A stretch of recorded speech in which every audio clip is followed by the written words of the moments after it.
dreams just to turn me down. You say you feel so used, but it was you who turned it on, and used all of your charms just to bring me in. And everybody knows the games she plays, and every time she loses she runs away. Еўрарадыё. Час ведаць, што адбываецца. Прывітанне ўсім слухачам Еўрарадыё. Мы ў жывым эфіры і мы працягваем падводзіць вынікі 2017 года. Сённяшні наш эфір будзе прысвечаны грамадскаму актывізму ва ўсіх выглядах, бо менавіта змена меркаванняў на чашках, на кубачках, на вагах, на нашу думку, адбылася ў 2017 годзе. На нашу думку, дзяржава пачала прыслухоўвацца да беларусаў больш актыўна. Ці пагодзяцца з гэтым нашыя госці? Зараз пабачым. У студыі ўжо зараз грамадскі актывіст Антон Матолька. Прывітанне, Антон. Привет, Паша. Ну вось у анонсе было напісана, што Зміцер Дашкевіч будзе з намі, а Антон далучыцца, калі нам пашанцуе. Нам пашанцавала, але якраз Зміцер Дашкевіч затрымліваецца і далучыцца да эфіра крыху пазней, хвілінак праз 5. І таксама неўзабаве да нас далучыцца блогер з Брэста Сергей Пятрухін. Мы яго чакаем на скайпе. А пакуль, Антон, маё першае пытанне да цябе. Ці лічыш ты сябе ўплывовым чалавекам зараз? Вось тая актыўнасць, тая барацьба, якую ты вядзеш, ці зрабіла яна з цябе нейкага ўплывовага чалавека? Конечно. Я не хочу выбрасывать окурок на дорогу, я его не выбрасываю. Але ці ўплывае гэта на некага іншага, на грамадскую думку, на дзяржаву і на чыноўнікаў? Ці атрымліваецца пераканаць каго-небудзь просто ўласнай позицией? Я однозначно могу сказать, что на собственном примере у меня получается поменять, может быть, видение или подход других людей, граждан, соседей, друзей, знакомых к тому или иному вопросу. То бок это все ж таки локальный активизм. Это то, что я могу однозначно сказать, что вот люди ко мне подойдут и скажут, что типа только запрещено влияние и контекст есть. Сергей Пятрухін з намі на сувязі. Прывітанне, Сергей. Ці чуваць нас? Да, слышно, здрасте. Так, мы вас таксама чуем. Сергей, ваш блог у Фейсбуку, ён нарабіў шмат розгаласу, і я так разумею, што да яго сапраўды прыслухоўваюцца людзі, якія жывуць у Берасці. Распавядзіце, калі ласка, як у вас атрымалася гэтага дасягнуць і яка... Публикации есть, это 100%, потому что нам удалось отстоять нескольких людей, реально отстоять в таких тяжелых ситуациях. Вот. А что значит отстоять? Отстоять их права и законные интересы. Хто былі гэтыя людзі? Як іх крыўдзілі? Гэта была крыўда з боку чыноўнікаў менавіта? Конечно. А кто? И чиновников, и силовиков. Например, там был такой случай на железной дороге. Начальник взял его, 3 замечания сделал и уволили его. И мы его отстояли, было такое, весь город тут шумел.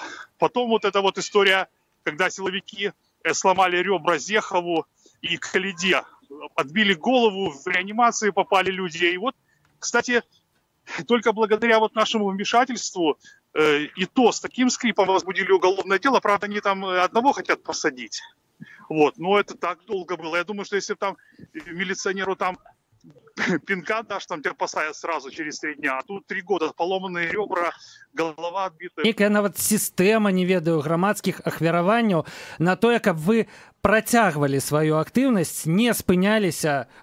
Говорите вдохновенно, что у тебя отрымоўваецца збирать. Просто да, есть люди, которые, бизнесмены, я не знаю, кто они, которые понимают, что наверное, понимают, что таким людям, как я, которые потеряли, в принципе, работу и персоны нон-грата, им нужно помогать, потому что мы делаем это не только для себя, а для наших детей, потому что мы за них в ответе, если мы оставим нашим детям такую делать, зарабатывать деньги. Атрымліваецца, што можна вас зараз назваць прафесійным таким сацыяльным блогерам. Вось важка і гучна так, да? Ну, для меня нет, не знаю, не хочу я хвастаться, а может я и хвастаюсь, но таких тем запретных нет. Как бы там ни было, мы занимаемся, и сейчас занимаемся, не буду говорить каким делом, чтобы не спугнуть, такими делами, которые просто иногда и страшно становятся. Но, видимо, из-за того, что и Белсат, и вы, и другие СМИ про нас показывают, про меня, про Кабак. Удачи, зычым вам працягваць вашу справу. Ну і са свайго боку абяцаем падтрымку, таму што давайте вяртацца ў студыю Еўрарадыё. Да пабачэння, Сергей. Буду тлумачыць чаму, таму што СМІ, насамрэч, сродкі масавай інфармацыі, яны проста не могуць сёння ігнараваць тое, пра што пішуць блогеры. Таму што звычайна тое, да чаго далучаюцца грамадскія актывісты, гэта і ёсць самая балючая, самая актуальная тэма дня. Как говорят хейтеры, лишь бы хайпануть. Ну, антихайп. Грамадскімі актывістамі, прафесійнымі блогерамі. Быў такі штамп, да, прафесійны змагар, хутчэй з негатыўным такім адценнем, да, але тым не менш. Вось як вы вырашаеце ў сваіх жыццях гэтае пытанне? Антон.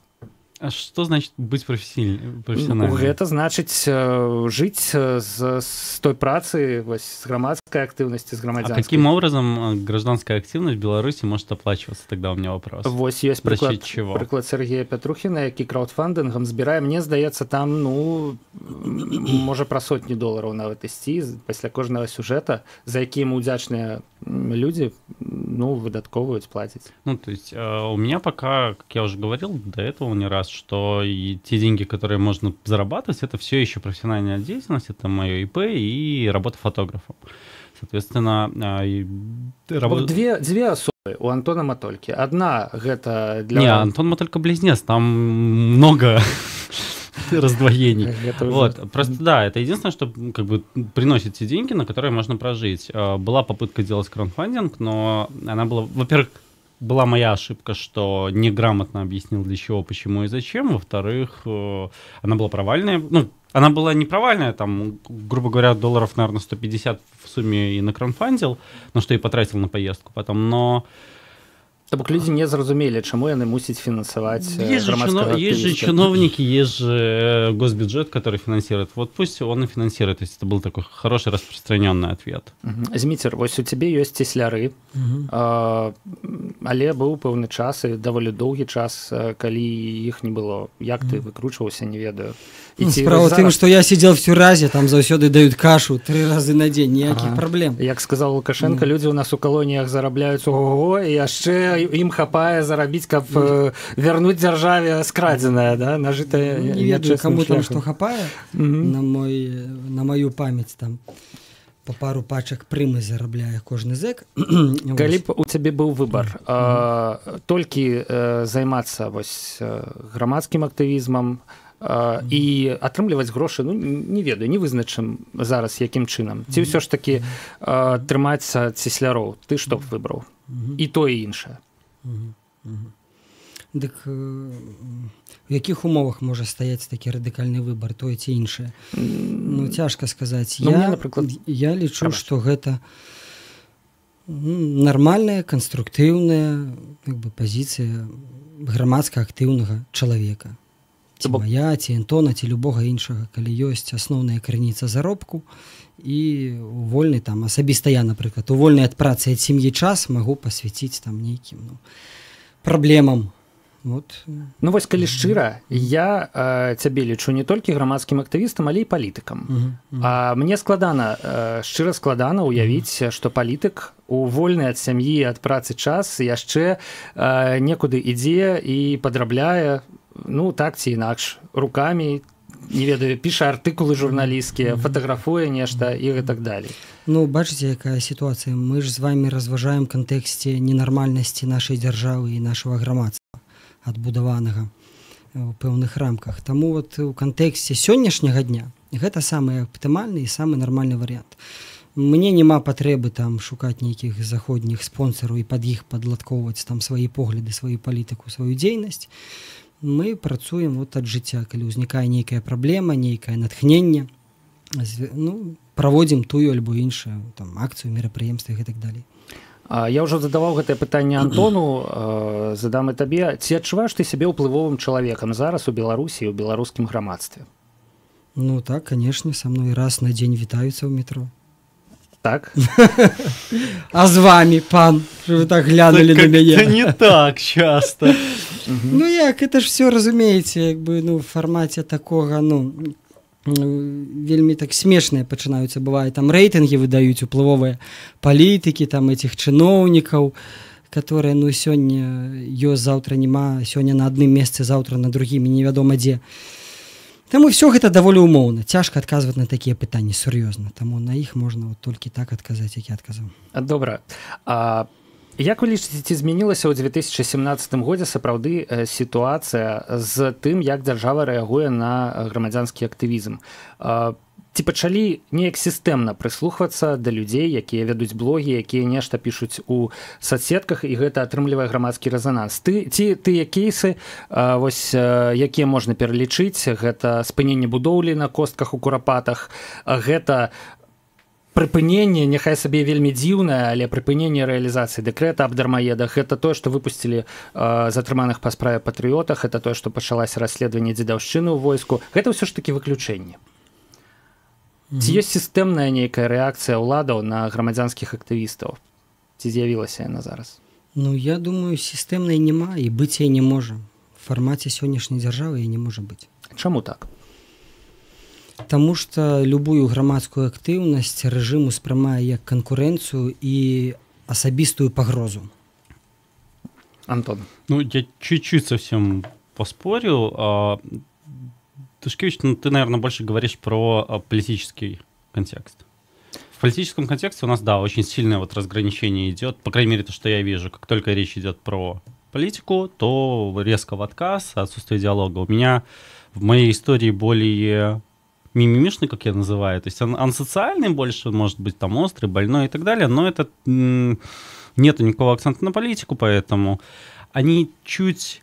В каких-то ситуациях они мягче реагируют, и очень часто уже есть возможность какого-то диалога.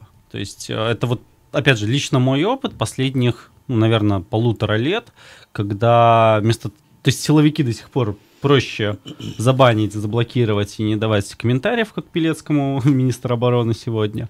А администрации, более люди, которые ближе, так скажем так, к народу, ближе встречаются с проблемами людей, они как раз-таки идут на диалог, потому что понимают, что, в принципе, моя задача попробовать какие-то острые углы, острые проблемы, острые темы помочь или подсказать, как решить, или подумать вместе, как их решать. Дарэчы, Зміцер, мы заўважылі, што вы не з'яўляліся на вось гэтыя маршы сацыяльнага пратэсту супраць дэкрэта. О, вы сачылі за гэтым? Ну, мы сачылі за заходам гэтых падзеяў і, ну, неяк не бачылі вас там.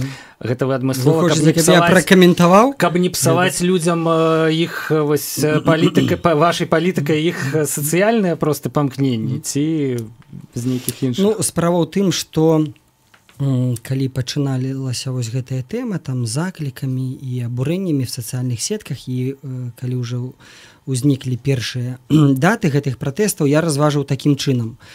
У Беларусі часта бывае, што ратаванне тонучых — это справа рук не тых, хто тоне, а нейкіх сторонніх людзей. Прабачце, вымушаны вас перабіць, перарываемся на навіны і з гэтага пачнем працяг нашай размовы. Заставайцеся на Еўрарадыё. Гэта толькі актуальная інфармацыя, аналітыка, музыка і крытыка. Мы незалежная крыніца інфармацыі ў тваім рэальным жыцці. Мы першае рок-радыё Беларусі. Мы 24 гадзіны ў інтэрнэце і на спадарожніках. Еўрарадыё. Час ведаць, што адбываецца.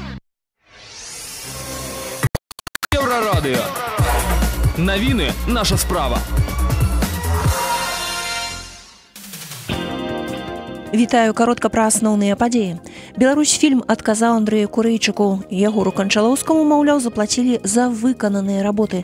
Нагадаю, што кінастудыя Беларусьфільм абазначыла сваю пазіцыю наконт фільма «Сляды на вадзе». Афіцыйны адказ кінастудыя даслала на Тутбай. Фільм, зняты ў 16-м годзе, атрымаў гучны розгалас. Сцэнарыст Андрей Курэйчык абнародаваў копіі дакументаў, звязаных са стварэннем гэтай стужкі. Вось яго прэтэнзіі. Договор заключили с Егором Кончаловским и с его командой. Общая сумма контракта на режиссера составила $140 тысяч. Потом Егор не приехал. Студия не предъявила никаких претензий. Он сказал, ну, так раз все хорошо, давайте мне и остальные деньги по договору. А он написал письмо Лукашенко. После этого выясняется, что к лету-осени студия фактически входит в состояние банкротства. Фільм жа зняў беларускі рэжысёр. Аднак у адказе гендырэктара кінастудыі Ігора Поршнева пішацца, што Ягор Канчалоўскі цалкам правёў падрыхтоўчы перыяд фільма «Сляды на вадзе», падабраў касцюмы і зрабіў дэкарацыі. Суд Калінкавіцкага раёна вынес прысуд кіроўцу, які на легкавым аўтамабілі насмерць біў ратавальніка. Гэта адбылося ў траўні. Суд прызнаў кіроўцу вінаватым у парушэнні правілаў дарожнага руху, што пацягнула смерць чалавека. Мужчыну далі 2,5 гады калоніі пасялення, таксама на 5 гадоў пазбавілі магчымасці кіраваць транспартам, а таксама ён будзе вымушаны выплаціць 70 000 рублёў пацярпелым. Заўтра ў чацвер, 21 снежня, у краіне чакаецца да 10 градусаў марозу, раніцай магчымы туман, мокры снег, цэлы дзень месцамі галалёд, на дарогах галалёдзіца. Святлана Адзінец, служба інфармацыі.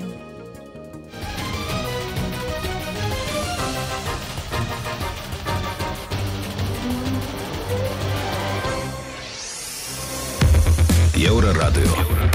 Час ведаць, што адбываецца. Вяртаемся ў студыю Еўрарадыё. Мы па-ранейшаму ў жывым эфіры. Госці студыі гэта грамадскі актывіст Антон Матолька. Прывітанне яшчэ раз, Антон. Привет, Паша. І цяпер ужо ад пачатку гэтай частцы Зміцер Дашкевіч, палітык і таксама грамадскі актывіст. На чым мы спыніліся? Было пытанне да Змітра, чаму ён не хадзіў на акцыі сацыяльнага пратэста ўзімку і ўвесну, каб не псаваць сваёй... Ведаеце, у России есть мем такі: прыйшоў Навальны і все сапсаваў. Да? У нас была хорошая класная акцыя, але прыйшоў Навальны і все сапсаваў. Ці быў такі падыход? Не, такога падыходу не было, быў падыход такі. Ратаванне тонучых, справа рук тонучых. І я разважыў такім чынам, што гэта трошку выглядала б штучна і ненармальна, калі б там іпэшнік Дашкевіч у складзе там 100 чалавек заўсёдных, да, выйшаў бы і патрабаваў тут абароны для дармаедаў.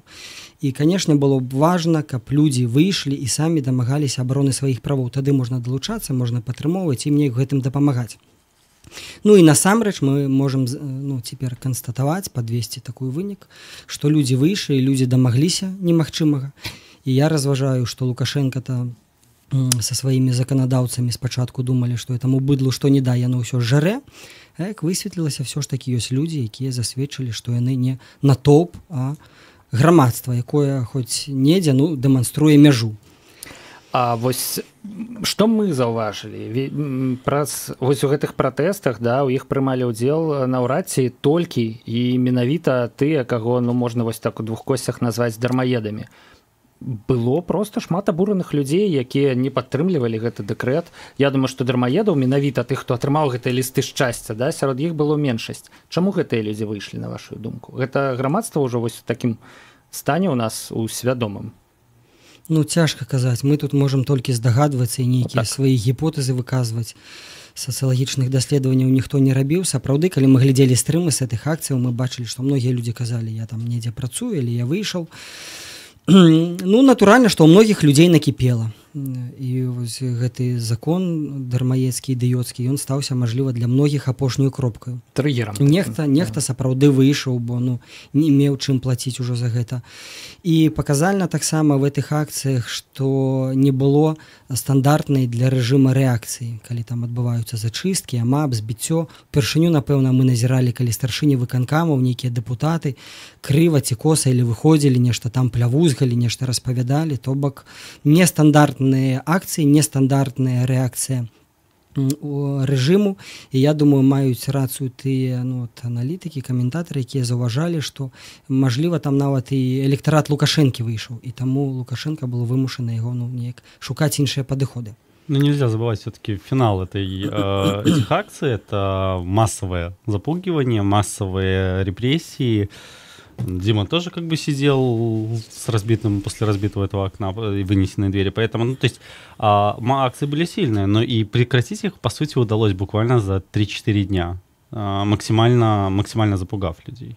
Як вы лічыце, якая роля блогераў, грамадскіх актывістаў у фарміраванні, канцэптуальнай падтрымцы гэтага пратэсту? Ці, у прынцыпе, можна, не ведаю, неяк распаліць і адысці ў бок, і оно само далі? Я считаю, в этой истории вообще, на самом деле, практически минимальное. Я очень в смысле Филипповичу как раз-таки. Это вот один из немногих людей, который визуализировал, наверное, эту проблему через свои выпуски, записи на Ютубе, и об этом стали обсуждать в той аудитории, которой наши СМИ как-то в последнее время, ну вот до этого даже не обращали внимания, это Одноклассники, это соцсети в формате Одноклассников.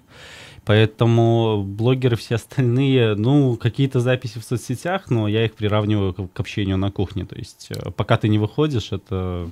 Давайте якраз зараз паглядзім невялічкі фрагмент з аднаго з самых славутых ролікаў Максіма Філіпповіча, блогера з Гомеля, у якім ён якраз такі ідзе, это самы першы ролік пра дэкрэт аб дармаедах, у якім ён ідзе атрымліваць ліст шчасця на пошту.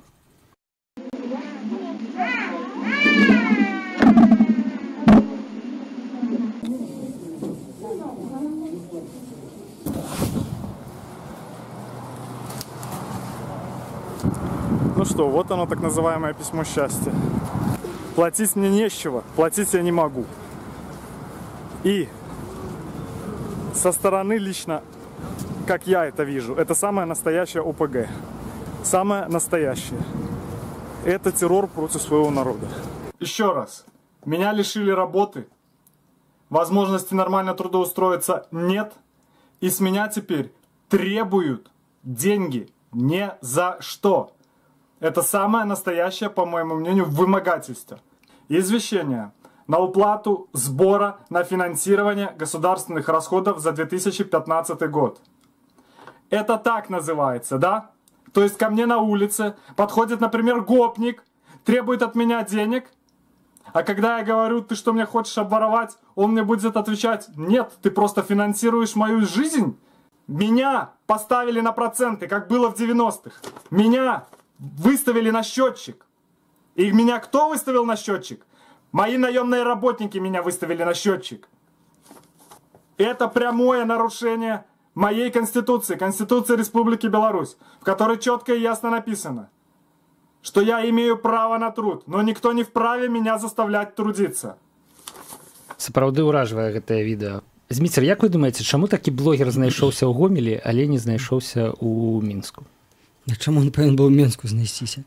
2 мільёны Мінска, все сюды едуць вучыцца, урваць дзе-небудзь на будоўлях, яшчэ што-небудзь.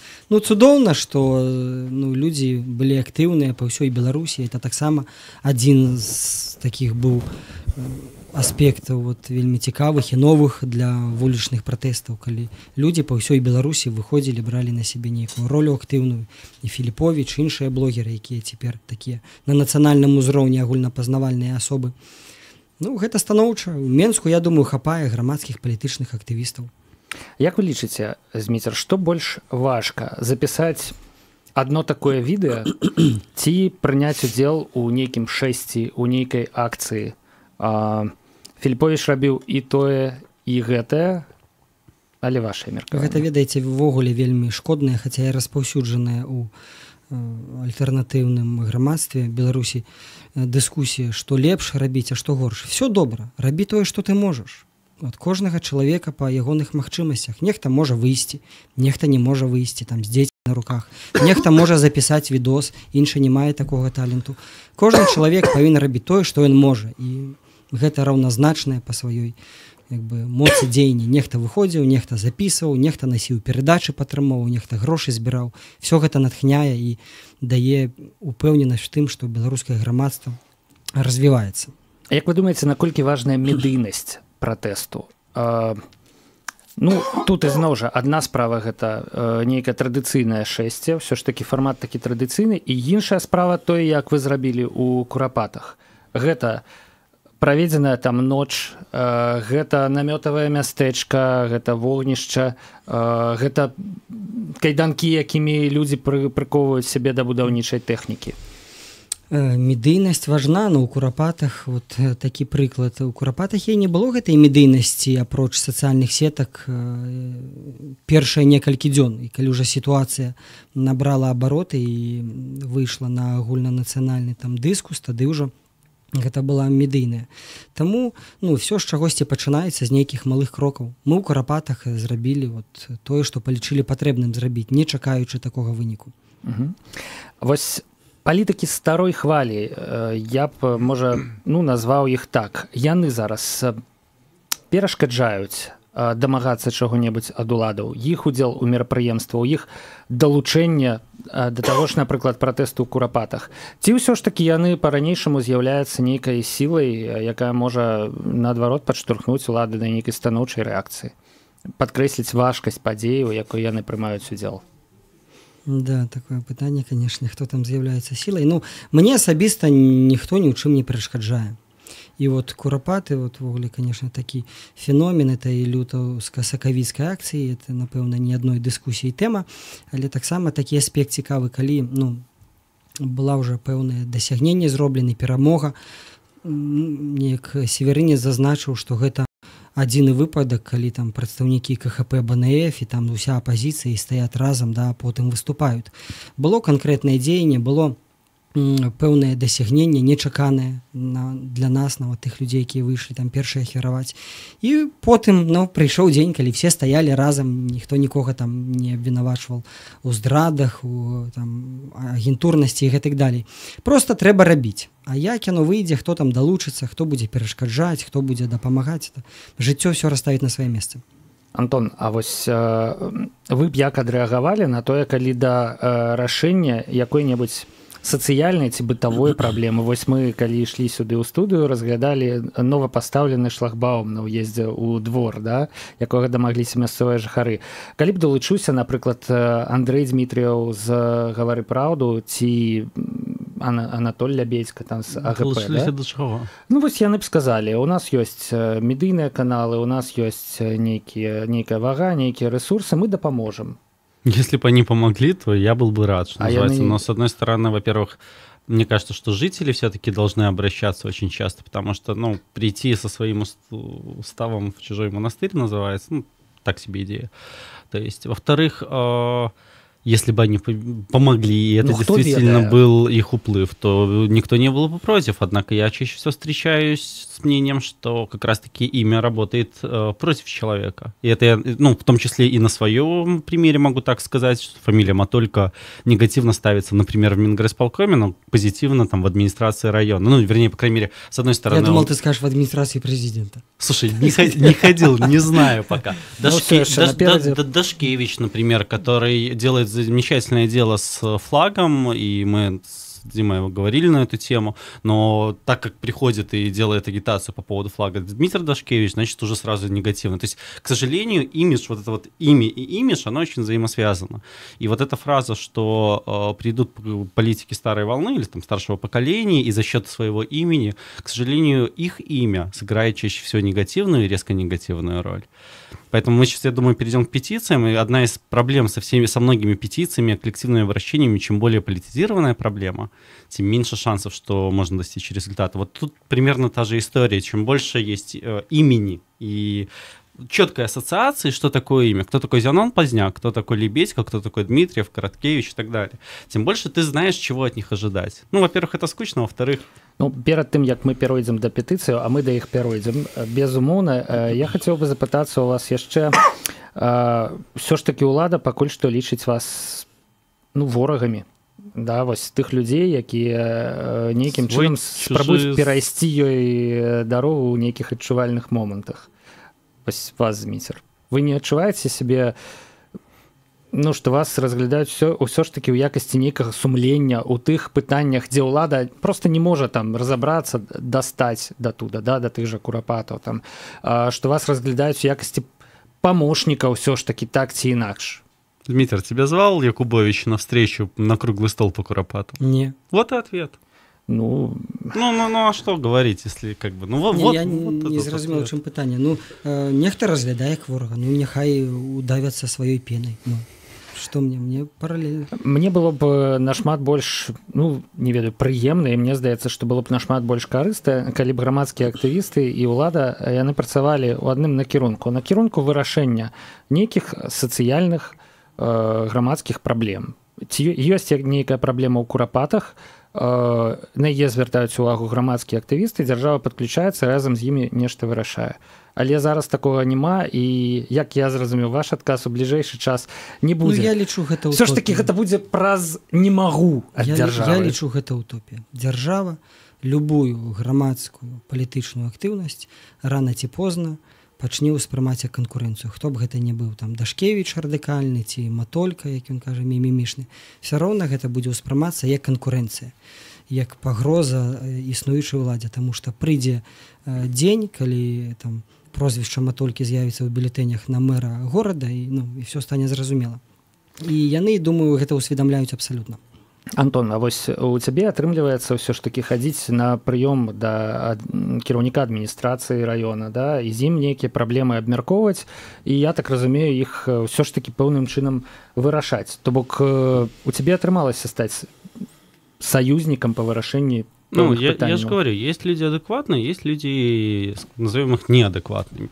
Есть люди, которые понимают, что в результате диалога и совместных каких-то действий можно достигнуть большего и более конструктивно. Есть люди, которые думают, что, предпочитают думать, что не дав там возможности диалога или не дав какой-то возможности сотрудничества, хотя бы попытаться это сделать, они достигнут больше. Тут уже действует принцип: тише едешь, дальше будешь, не высовываешься, ничего не произойдет, и так далее, и так далее.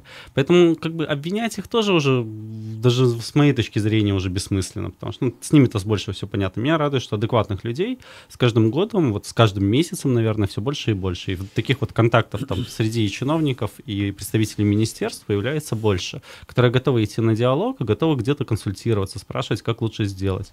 То есть я не говорю про себя конкретно, я говорю, в принципе, про себя как я, НГО, гражданское общество, узкие специалисты в каких-то там конкретных сферах. Чем больше обсуждений, чем больше возможностей диалога, на мой взгляд, тем лучше. Потому что конфликт, по крайней мере, ни к чему хорошему до сих пор у нас пока все еще не приводил. Ваше стаўленне, Зміцер, да ўладаў, яны ўсё ж таки могуць нешта па сваёй волі выправіць на нармальны лад, нейкую праблему вырашыць? Ці ўсё ж таки іх трэба, калі ўжо ёсць нейкая праблема, дык давядзецца прымушаць хутчэй за ўсё праз нейкую сілу, праз боль, да, праз нейкія ахвяры, праз ноч, праведзеную ў намётах на холадзе, там іншага шляху не будзе. Якая задача беларускага рэжыма? Першая — гэта максімальна ўтрымацца на сваім месцы, другая — гэта недзе накасіць, урваць. І яна сыходзіць з гэтага ў любой справе, там горадабудавання, дзяржавабудавання і так далей. Ёсць магчымасць касануць там на нейкіх кітайскіх інвестыцыях, знесці парк, яны гэта зробяць. І пакуль грамадзяне, жыхары не падымуцца, ніхто не будзе пра іх думаць. Неяк вырашэнне праблем грамадства не ўваходзіць у гэтыя два абазначаныя накірункі дзейнасці. Абсалютна. Сябры, ізноў перарываемся на кароткі выпуск навінаў, на музычную паузу і вернемся праз некалькі хвілінаў у нашу студыю, дзе вас ізноў будуць чакаць Павел Свярдлоў, Антон Матолька і Зміцер Дашкевіч. Заставайцеся з намі.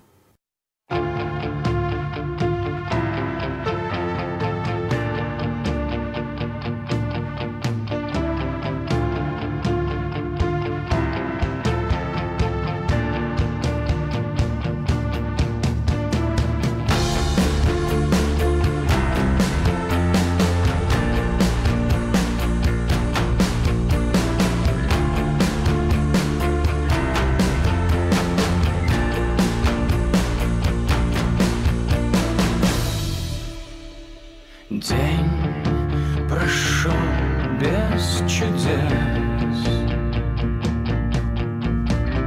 без наигранных скукой фокусов. Не пытался взлететь. Еўрарадыё. Час ведаць, што адбываецца. Вітаю, каротка пра асноўныя падзеі на гэты час. Аўтараў расійскага інфармагенцтва «Рэгнум» Дмітрия Лімкіна, Юрія Паўлаўца і Сергея Шэптэнку судзяць за распальванне расавай, нацыянальнай і рэлігійнай варожасці. Год да суда яны правялі за кратамі. Сёння прайшло ўжо другое паседжанне па гэтай справе. Матэрыялы Лімкіна, Паўлаўца і Шэптэнкі, ці ёсць яны распальваннем варожасці, ці ўсё ж гэта праява свабоды слова, мы пагутарым з Ігарам Мельнікавым, гісторыкам, і старшынём БАШ Андрэем Бастунцом у 16:30. Сачыце за відэатрансляцыяй у нашых сетках. Суд Калінкавіцкага раёна вынес прысуд кіроўцу, які на легкавым аўтамабілі ў траўні збіў насмерць ратавальніка, які якраз быў заняты тушэннем пажару. Мужчыну прызналі вінаватым у парушэнні правілаў дарожнага руху, што пацягнула па неасцярожнасці смерці і асудзіла на 2,5 гады калоніі, а таксама на выплату штрафаў 70 000 рублёў на карысць пацярпелым. У 2018 годзе цана бензіну будзе расці. Пра гэта, адказваючы на пытанне карэспандэнта Еўрарадыё, заявіў віцэ-прэм'ер Владзімір Сямашка, праўда, адмовіўся ўдакладніць, на якія менавіта сумы. Беларусь не будзе перанакіроўваць пастаўкі са сваіх грузаў з партоў Балтыкі на расійскія, бо гэта нявыгадна для нашай дзяржавы, заявіў сёння віцэ-прэм'ер Владзімір Сямашка, адказваючы на пытанні журналістаў. Заўтра чакаецца ўмерана зімовае надвор'е да мінус 10 градусаў марозу, а таксама будзе мокры снег па ўсёй тэрыторыі краіны ўдзень, а ўначы толькі на ўсходзе. Святлана Адзінец, служба інфармацыі.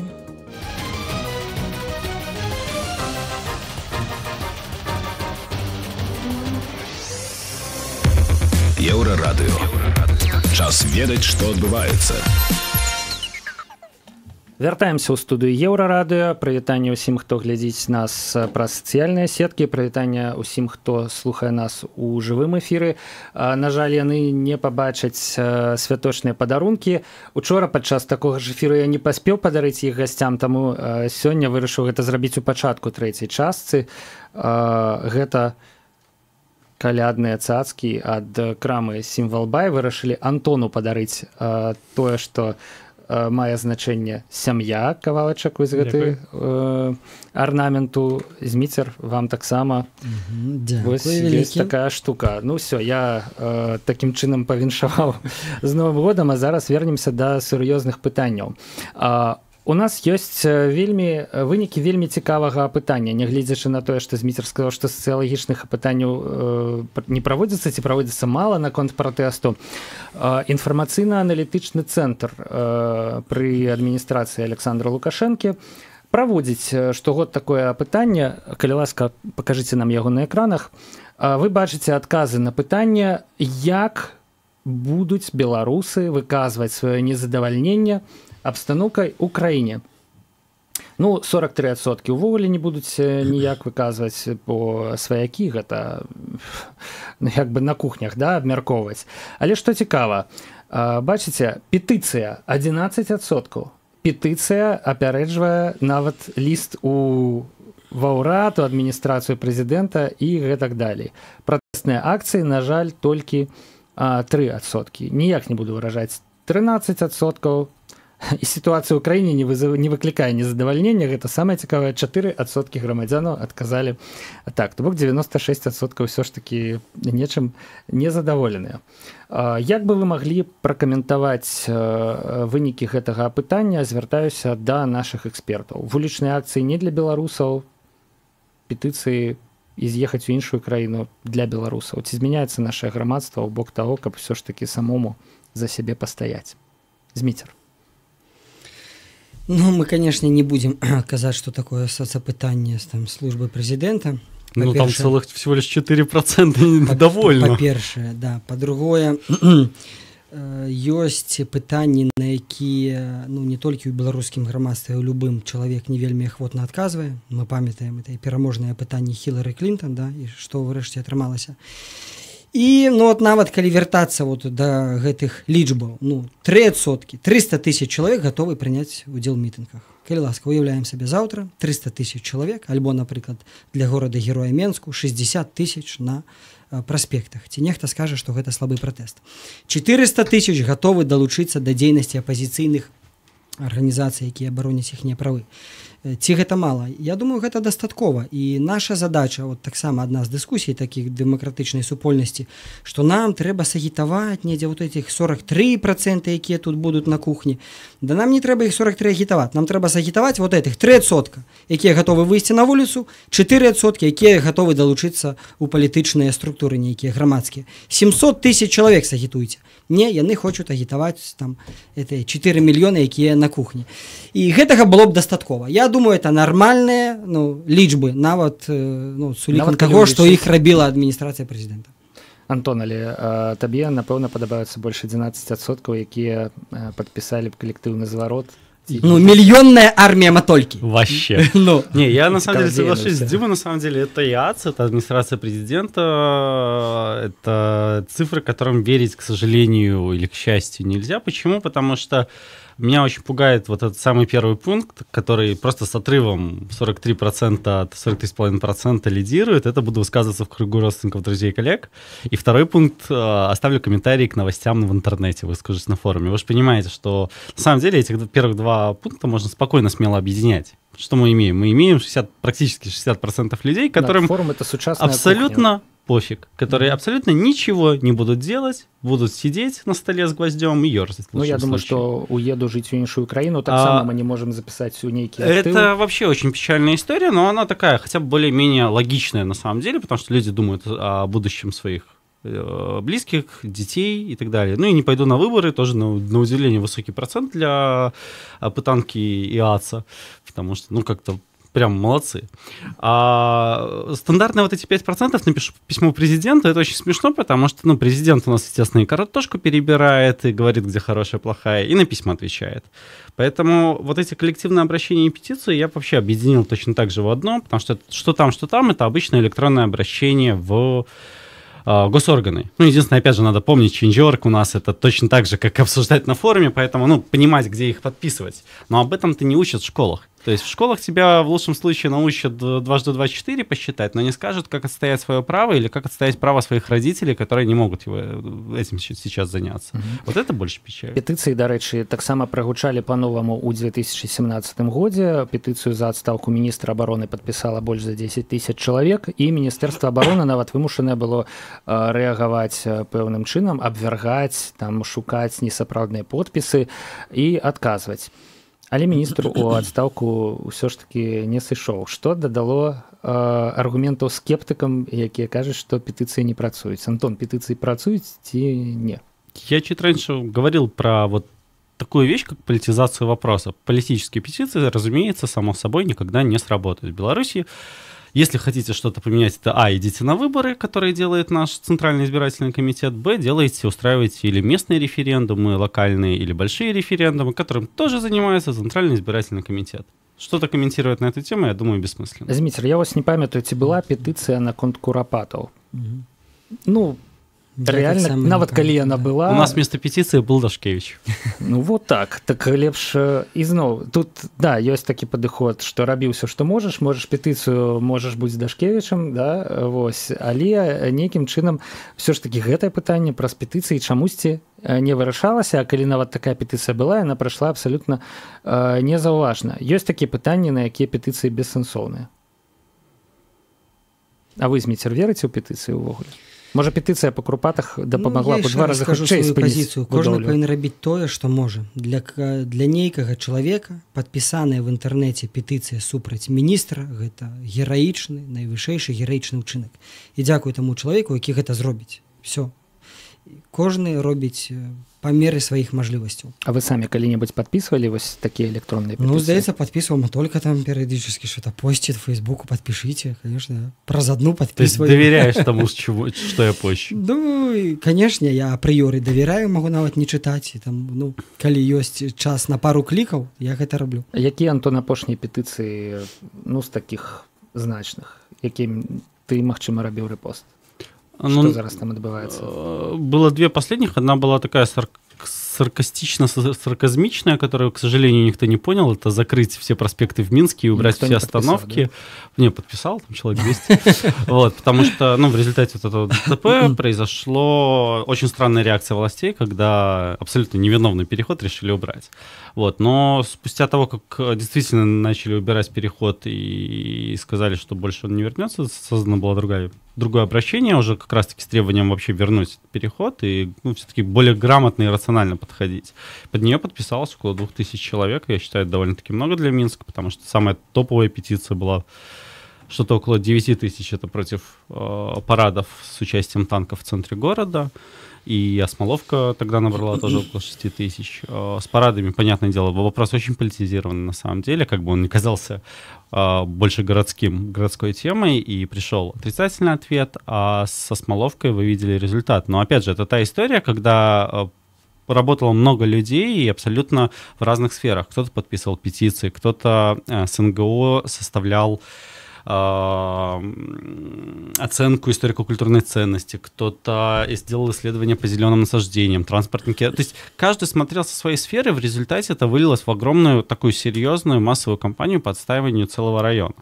Вот. И тут нельзя сказать, что конкретно петиция явилась изменением или привела к изменению, но она очень сильно повлияла, потому что кто-то очень хороший человек создал петицию за снос Осмоловки. И опять же можно было всегда манипулировать количеством подписавшихся граждан за один и за второй вопрос.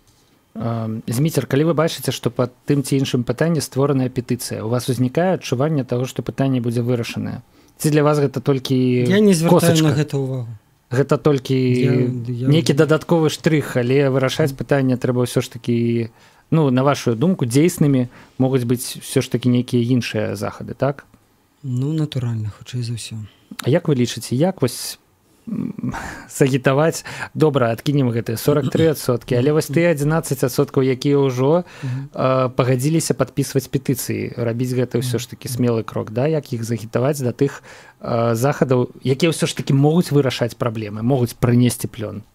Як з імі працаваць? Гэта ваша справа ці журналістаў? Я думаю, гэта справа ўсіх людзей, якія хочуць перамен да лепшага ў нашай краіне. Іх сагітаваць можна толькі асабістым прыкладам. Калі людзі бачаць, што там Антон Матолька недзе вырашае праблемы мясцовыя ці агульнарэспубліканскія, людзі маюць давер, людзі гатовы там ахвяраваць, дапамагаць і гэтак далей. Калі людзі бачаць, што мы стаялі ў курапатах і мы сапраўды вырашаем нейкую праблему, сотні людзей неслі грошы, ежу, там рыштунак, генератары, бензін, все што заўгодна. І мы бачым, што можна яднаць пэўную колькасць людзей, калі ты сваім прыкладам, дзейнасцю дэманструеш, што нешта можна рабіць. Прыйшло да нас пытанне з сацыяльных сетак. Бачу, што яго задаў Дзяніс Рабянок, гэта грамадзянскі актывіст, наколькі я памятаю, з Калінкавічаў, аднекуль з Палесся. Ён пытаецца у экспертаў наконт вашага меркавання пра выбары, пра ўдзел у выбарах. Я так разумею, зараз гэта паколькі час у нас снежань 2017, гэта пра ўдзел у выбарах у мясцовыя саветы. Ці лічыце вы гэта перспектыўным, ці лічыце вы, што ўплыў ваш у якасці абраных дэпутатаў мог бы павысіцца, ці ўсё ж такі ў гэтых ярмошынскіх гульнях, як тут напісана, удзельнічаць не варта?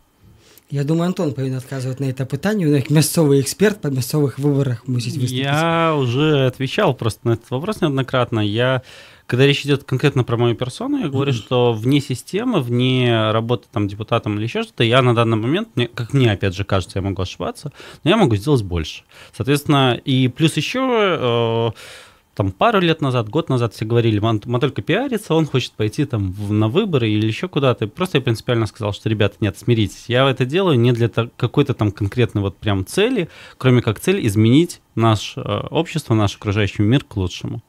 Поэтому стоит ли идти на выборы? Да, я считаю, стоит. Особенно людям, которым не безразличен тот город, тот район, это место, где они живут. Как минимум, это вот то, что говорил Змитер, это какое-то движение, какое-то действие. Если человек может это сделать, это уже здорово. Это нам порядок лучше, чем сидеть в интернете, комментировать что-то или писать. Как минимум, он может рассказать об участии, успехов участия в этих выборах. Но лично про себя я говорил, я не пойду, мне это на данный момент не интересно. Дмитрий, я так разумею, что вы таксама не пойдете в якосці абсолютно правильно вы разумеете, да. Жалко. Мне гэта не цікава. Многія палітычныя актывісты ідуць на выбары, матывуючы гэта неабходнасцю камунікацыі з грамадствам. Я лічу, што безліч магчымасцяў камунікаваць з грамадствам па-за вот этих ярмошынска-лукашэнкаўскіх гульняў. Мы, калі трэба было, выходзілі, збіралі подпісы. 6 чалавек за месяц без ніякай знешняй падтрымкі, без ніякіх выбараў і праектаў 10 000 подпісаў сабралі. Але зноўку, вот як правильно заўважыў Антон, для кагосьці гэта крок на развіццё.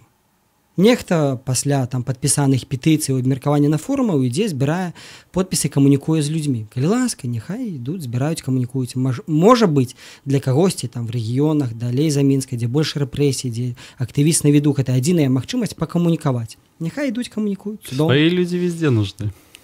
Сябры, у прынцыпе, неўзабаве скончыцца наш эфір, таму давайте падведзем вынікі. І я думаю, што гэта можна было б зрабіць, адказаўшы на такое пытанне. Ці, на вашу думку, 2017 год неяк змяніў стасункі беларускага грамадства з уладамі, погляд уладаў на беларускае грамадства, ці ўсё ж такі гэтыя поспехі, якіх дамагліся грамадскія актывісты, блогеры разам з журналістамі, разам з людзьмі, які проста пісалі ў сацыяльныя сеткі, гэта нейкая выпадковасць, і надалей у 2018 годзе яны могуць і не паўтарыцца.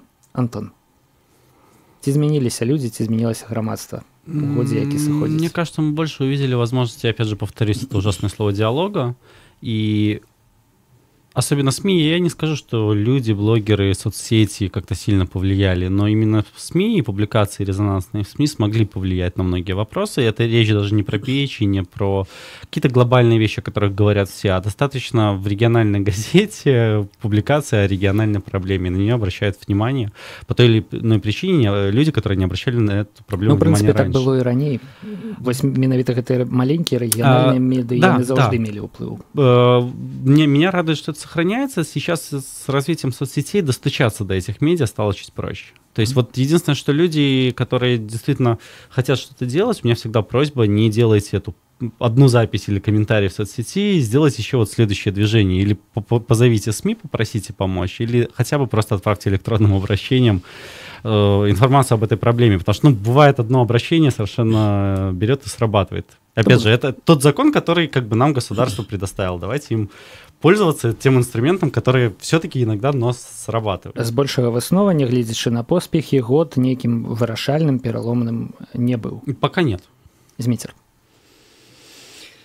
Я лічу, што 17-й год засведчыў, што грамадства развіваецца. Потым гісторыя засведчыць, быў гэта пераломны год альбо не быў пераломным, это рана пра гэта разважаць. Але вот такія падзеі, як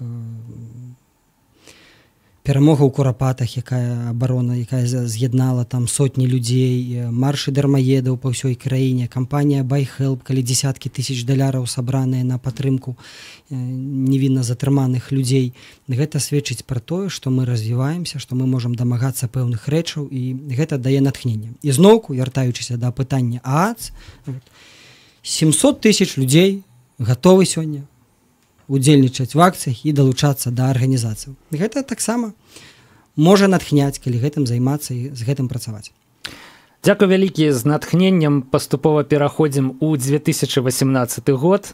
Наш эфір сёння сканчаецца. Гасцямі студыі Еўрарадыё былі палітык і грамадскі актывіст Зміцер Дашкевіч. Да пабачэння, Зміцер. Дзякуй за падарункі. І Антон Матолька, грамадскі актывіст. Да пабачэння, Антон. Да пабачэння. Таксама ў студыі Еўрарадыё працаваў Павел Свярдлоў. Мы з вамі яшчэ пачуемся. Да пабачэння.